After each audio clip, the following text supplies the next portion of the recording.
النادي الاهلي ينتصر على شباب بلوزداد بسداسيه مقابل هدف بفضل الله طبعا رقم واحد، ثم بفضل نجم النادي الاهلي وافضل لاعب في مصر وفي افريقيا وسام ابو علي.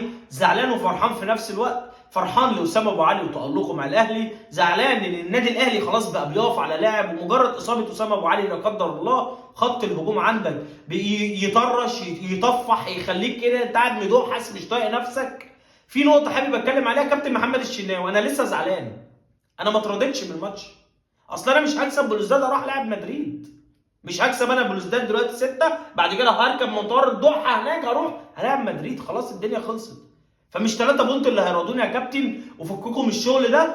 مش هتضحكوا على الجمهور والله العظيم ما هتعرفوا تضحكوا على الجمهور. لا هتراضى بماتش ب3 بونت، فريق جاي لك في وسط ارضك في وسط جمهورك على ملعبك وتقول لي هراضيك. لا تعليق. نقطة تانية قبل ما ننسى، الشناوي بعد المباراة